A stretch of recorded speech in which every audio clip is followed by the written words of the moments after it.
नसूह एक ऐसा मर्द था जो औरतों जैसी शक्ल व सूरत रखता था, नर्म आवाज, नाजुक जिस्म और दाढ़ी के बगैर। वो इसी जाहिरी भेस का फायदा उठाकर जनाना हमाम में औरतों का मसाज करता था। ये उसके लिए जरिया माश भी था और उसके दिल में छुपी ख्वाहिश की तकमील भी। कई बार जमीर ने उसे मलामत की, मगर हर बार वो अपनी तौबा तोड़ देता था। एक दिन बादशाह की बेटी हमाम में आई और मसाज के बाद उसका कीमती हीरा कहीं खो गया। शहजादी के हुक्म पर सबकी तलाशी ली जाने लगी। नसूह बदनामी और शर्मिंदगी के डर से एक कोने में छुप गया। जब उसने देखा कि कनीजें उसे ढूंढ रही हैं, तो उसने रोते हुए सच्चे दिल से खुदा से तौबा की और दुआ मांगी, ऐ अल्लाह, मैं वादा करता हूँ कि आज के बाद कभी ये गुनाह नहीं करूंगा, मेरी लाज रख ले। उसकी दुआ अभी खत्म भी नहीं हुई थी कि बाहर से आवाज आई, नसूह को छोड़ दो, हीरा मिल गया है। नसूह की आंखों में आंसू थे और दिल में इत्मीनान। उसने शहजादी से रुखसत ली और घर आ गया। नसूह जान गया था कि अब इस शहर में रहना मुमकिन नहीं, जहाँ की औरतें अब भी उसे चाहती थीं। उसने अपनी तमाम नाजायज कमाई गरीबों में बांट दी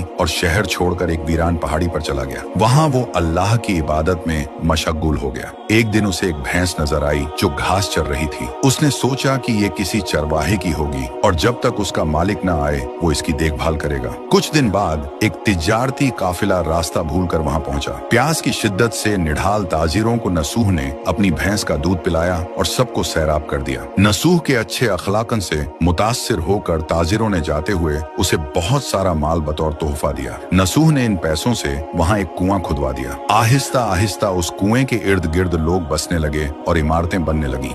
नसूह की नेकियों की वजह से सब उसकी इज्जत करते थे। नसूह की नेकी और शोहरत के चर्चे बादशाह तक जा पहुंचे। बादशाह उससे मिलने का बेहद मुश्ताक था, लेकिन नसूह ने बादशाह के पास आने से इनकार कर दिया। इस बेनियाजी ने बादशाह की मिलने की तलब और बढ़ा दी और उसने खुद नसूह से मिलने का फैसला किया। जब बादशाह नसूह की बस्ती में दाखिल हुआ, वहीं उसकी रूह कब्ज हो गई। चूंकि बादशाह बतौर अकीदतमंद नसूह के पास आ रहा था और रियाया भी नसूह की खूबियों की कायल हो चुकी थी, सब ने नसूह को बादशाह के तख्त पर बिठा दिया। नसूह ने इंसाफ का निजाम कायम किया और उसी शहजादी से शादी कर ली जिसके गोहर की वजह से उसे हिदायत मिली थी। एक दिन एक शख्स दरबार में आया और अपनी गुमशुदा भैंस का जिक्र किया। नसूह ने मुस्कुराते हुए कहा, तुम्हारी भैंस मेरे पास है और आज जो कुछ मेरे पास है वो सब उसी की वजह से है। इस पर वो शख्स कहने लगा, ऐ नसूह, जान लो, न मैं इंसान हूँ और न ही वो जानवर भैंस है। हम दो फरिश्ते थे जो तुम्हारा इम्तिहान लेने आए थे। ये सब कुछ तुम्हारी